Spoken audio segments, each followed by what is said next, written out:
How's it going? Today I'm going to be building a raised bed. It's going to be right over here for the loofah and the ube because I want it to be a type of raised bed that the tuber can grow deep into the earth, so it's not going to have a bottom to this raised bed. Before we get started, I want to thank Thriving Design for sponsoring today's video. I really love using their products called SeaBites to snap on these garden stakes. They're super durable. If you guys don't know what they are, you can see, my past episodes where I've used them in multiple garden projects. I'll point you guys to some of those episodes down below the description box. So to make this raised bed, it's actually a pretty simple idea, and I'm going to be using the SeaBites and some garden stakes to build sort of like the frame for the raised bed. Now, if you guys are not using SeaBites, you can use some stakes or even tie strings around to make this work. But I'm going to be using the SeaBites because it's really durable, it's easy to work with, and you guys can make the raised bed using any kind of sticks that you have, like branches or bamboo sticks that you might have laying around, or if you guys grow bamboo, that would be like the perfect material, I think, that you can work with building the raised bed. You can use anything that you want to basically form the border to hold the soil together. I'm going to be using some bamboo sticks for the back side of it, and then in the front and all around the sides where it's like you can see, I kind of want to make it a little nicer. So I went out and I found these bamboo table settings. They're basically like mats for your dining table, and I think it should work out well. I'm gonna have it kind of like a decorative raised bed sort of a thing, and it's pretty cheap. This thing was like $5 so for this whole set. So I'm just gonna line it up as a border here. To get something to hold the borders, I'm going to use garden stakes because it's going to work out perfectly for me using the garden stakes. And I got these SeaBites here. They're going to snap on really easily. I mean, it's built to fit for these sort of garden stakes. So I'm going to be using this to build the frame. I'm going to first stake this down to know how deep it can go. That way I can know, I'll know how to measure out, like, where to cut. Now that I know how deep this can go, I can measure out the height that I want to cut it at. Just because I'm trying to make things look nice, I'm going to cut it to, pretty close to the height of the border. I'm just going to do it like this high right here.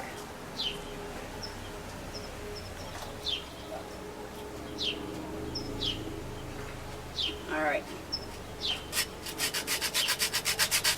Okay, I'm just going to make this mark and then I'm going to saw this.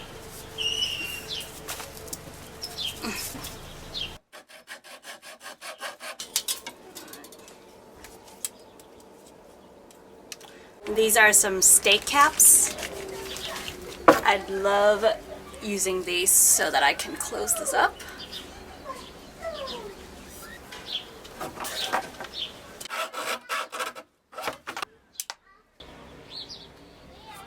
I'll give you guys a general picture of what it looks like. So, 1, 2. Just gonna put the stake down here. Okay.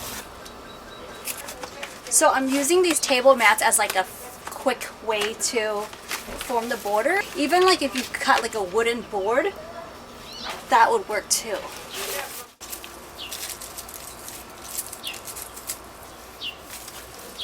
Kind of like line it like this, kind of overlap it a little.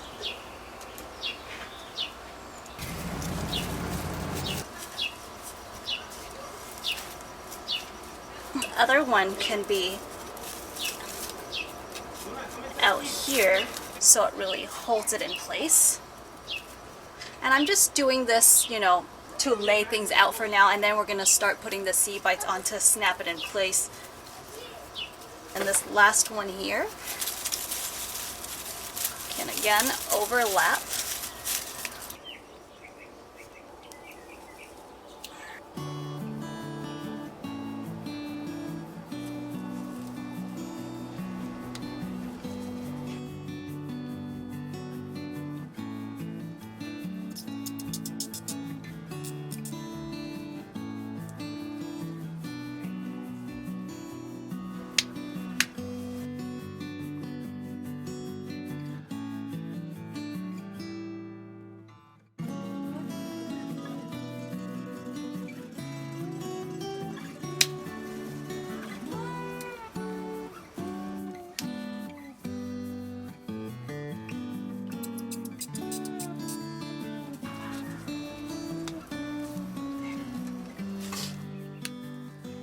As you can see, the first part, which is the frame and the borders, have been built out. The next thing we're going to do is to fill up that space, the back border here.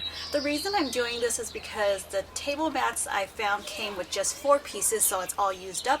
And then to also have the back being something different, I'm able to show you guys that, you know, you can use different types of materials to build the border. So the back side, because there's different parts of the ground, it's actually really hard for me to stake in.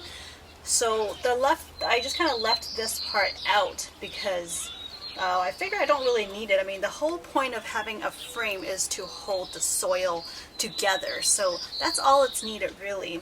Ideally, I would like to put a stake down here, but because I'm not able to, I got the other ones here to support it. You can see I got all these sticks and bamboo sticks and branches, even the branches from the mulberry tree.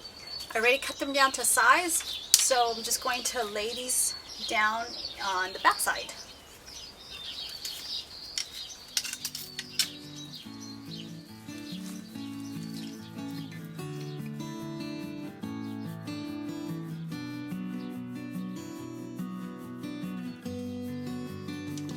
Just going to stack it up to form a wall.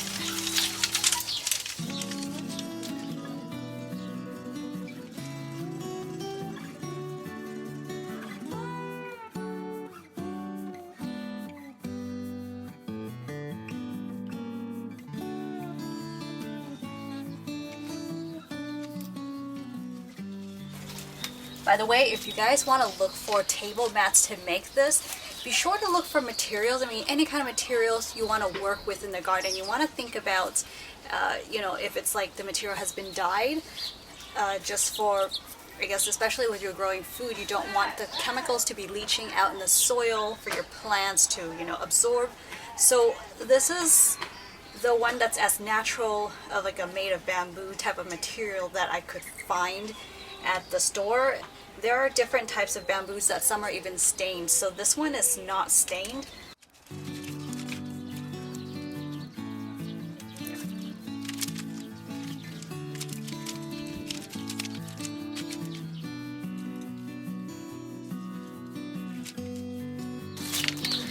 Alright, looks like I need a couple more to go.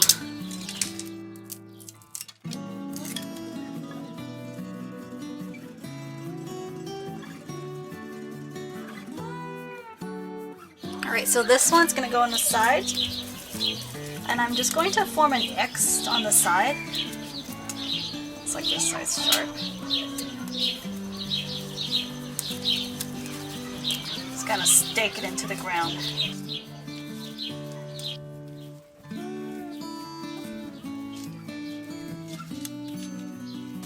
And if this part needs to be held up some more, just add another stake down.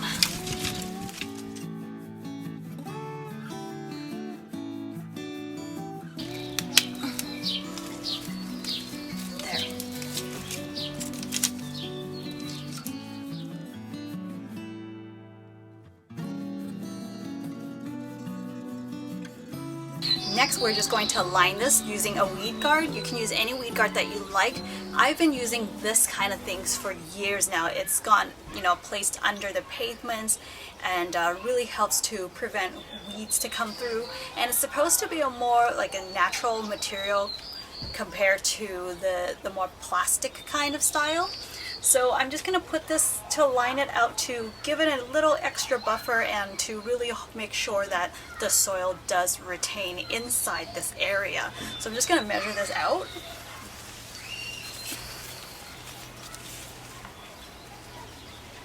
And I'm just going to do this on all 4 sides, just the walls, not the bottom, because we are keeping the bottom open. If you guys want to do the bottom too, you can certainly do that. Alright, I got these 2 pieces cut. I intentionally made this taller, like about an inch or an inch and a half taller than the top, so that I can kind of fold it down a little bit on the bottom to really make sure that the soil sits in there. Got some garden clips. Garden clips are always handy in the garden.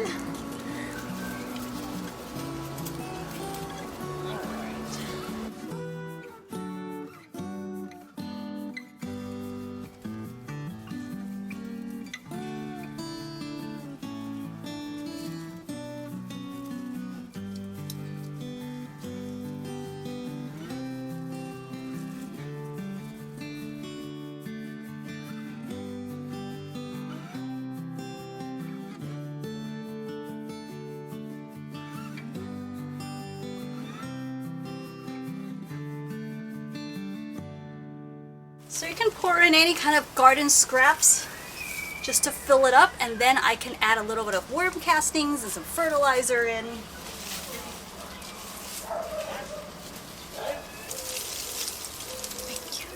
Yikes, it's gonna fall, it's gonna fall! There you go. Alright, this thing is filling up. I'm excited.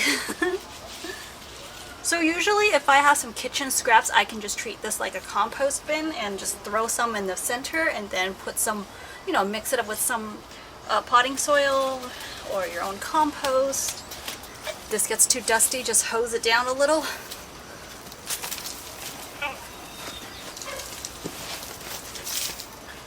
No breathing. Okay. Now that this raised bed is getting full, I'm going to add the rest of it with some fresh potting soil. Alrighty guys, today is going to be a fun day. Not that the building part was not fun, but this is the extra fun part. I'm going to be mixing up some worm castings that I have from the worm bin with some rock dust into this soil mix, and then I'm going to be planting a couple of things here.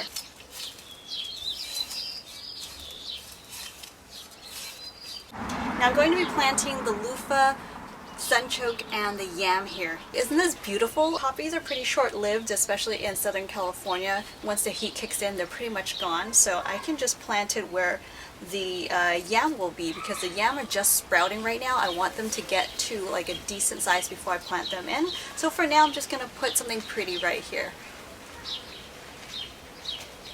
Alrighty guys, just a couple of tips I want to share with you about building this raised bed. This is obviously something more temporary, especially because I'm using table mats. So over time, you know, as like with weather and everything, the thread might fall apart and then this would break down. But this is not an issue for me because I'm looking for this to last for about a year or so, just so I can plant tubers. So if you guys want to, you know, grow things like potatoes or sweet potatoes, things like that, when you harvest it, you can just simply remove this and harvest. If you're looking for something more long-term, definitely look for like wooden boards, or even if you have leftover tile from remodeling projects or something, and just hold it down with the stakes, then it would last much longer than like the material that I'm using right now.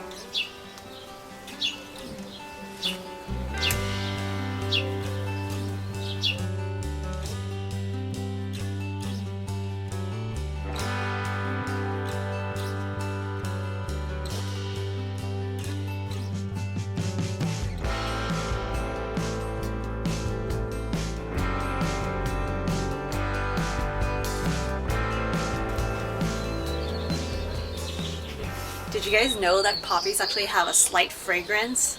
Thank you guys for joining me out here today to build out this raised bed. If you guys enjoyed this episode, please like, share, and subscribe to this channel. And again, I want to say thank you to Thriving Design for sponsoring today's episode. If you guys want to check them out, be sure to use my code for free shipping. Also, head over to their Instagram and be inspired by the plenty of gardening ideas that they have to share with you. If you guys are looking for more ideas for gardening DIY, be sure to check out my playlist. I'll leave the links of everything that I've mentioned, including my website, down below this video for you guys.